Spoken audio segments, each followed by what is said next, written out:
ભ્રષ્ટાચાર, કાળા નાણાં અને બનાવટી નોટ સામે પ્રધાનમંત્રી શ્રી નરેન્દ્રભાઈ મોદીએ આ સર્જિકલ સ્ટ્રાઇક જેવો નિર્ણય કરીને એક ઐતિહાસિક, ક્રાંતિકારી, આવકારદાયક પગલું ભર્યું છે અને દેશના અને ગુજરાતના સૌ નાગરિક ભાઈ બહેનોએ થોડો સમય કાઢીને થોડી ઘણી શારીરિક તકલીફો વેઠીને પણ મન હૃદયથી હર્ષભેર આ નિર્ણયને સ્વીકાર્યો છે, આવકાર્યો છે.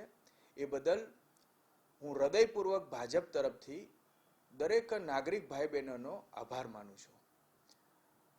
આ નિર્ણયથી ભારતીય જનતા પાર્ટીના પ્રદેશના અધ્યક્ષ શ્રી જીતુભાઈ વાઘાણીએ દરેક જિલ્લામાં ભાજપના કાર્યકર્તાઓને આજે સૂચના આપી છે કે જે લોકો ઈમાનદારીનો ઉત્સવ મનાવે છે અને બેંકમાં 500 અને 1000ની નોટ બદલાવા માટે કે તેમાં મૂકવા માટે આવે છે, તેમને વ્યવસ્થામાં મદદરૂપ બનવું, તેમને મોઢું મીઠું કરાવવું, સિનિયર સિટીઝનો હોય તો એમને બેસવાની અને પાણીની પીવાની વ્યવસ્થા કરવી અને પ્રામાણિકતાનું પર્વ અને ઈમાનદારીનો ઉત્સવ મનાવવા માટે સૌ નાગરિક ભાઈ બહેનોનો ભાજપ વતી આભાર માનવો એવું પ્રદેશના અધ્યક્ષ જીતુભાઈએ દરેક જિલ્લામાં સૂચના આપી છે.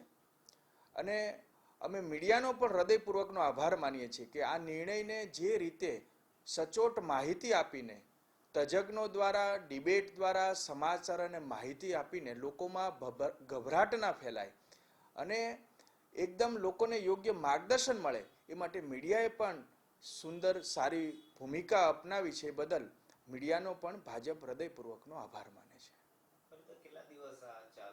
સતત 8 દિવસ સુધી ભાજપના કાર્યકર્તાઓ બેંક અને પોસ્ટમાં જઈને લોકોને મદદરૂપ બનવા માટેનો પ્રયાસ કરશે. એમને વ્યવસ્થામાં મદદરૂપ બનશે. એનો મતલબ કે એમને ક્યાંક લાઈનમાં બેસવાની વ્યવસ્થા હોય, પીવાના પાણીની વ્યવસ્થા હોય અને એમને સહકાર આપીને એમનો આભાર માનશે કે તમે જે રીતે આ મુશ્કેલી વીઠીને, શારીરિક તકલીફો વીઠીને, પરંતુ કાળા નાણાં અને ભ્રષ્ટાચાર અને બનાવટી નોટોની સામેના આ ભાજપ સરકારના અભિયાનને જે સહકાર આપો છો એ બદલ અમે એમનો આભાર માનીશું. કંઈક ને કંઈક જે લોકો છે તેને અનેક હાલાકીનો સામનો તેઓ પણ વર્ણન કરી રહ્યા છે. ત્યારબાદ આ કાર્યક્રમ આપવો પડે. દેશહિત અને લોકહિતના ક્રાંતિકારી નિર્ણયોમાં થોડી ઘણી મુશ્કેલી પડતી હોય છે, પરંતુ દેશભક્ત નાગરિક અને પ્રામાણિક નાગરિક જે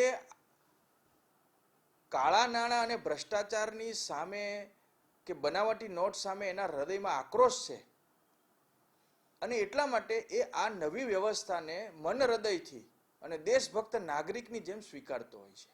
એટલે થોડો ઘણો સમય નવી વ્યવસ્થા ગોઠવાય ત્યાં સુધી મુશ્કેલી પડે એ સ્વાભાવિક છે, પરંતુ જે રીતે અમે ટીવી ઉપર દ્રશ્યો જોયા, જે રીતે લોકોએ વર્ણન કર્યું છે કે મુશ્કેલી અમે વેઠીએ છીએ, અહીંયા ઊભા રહેવું પડે છે, મુશ્કેલી પડે છે, પરંતુ મન હૃદયથી એમણે હર્ષભેર આ નિર્ણયને આવકાર આપ્યો છે. એ બદલ અમે હૃદયપૂર્વકનો નાગરિક ભાઈ બહેનોનો આભાર માનું.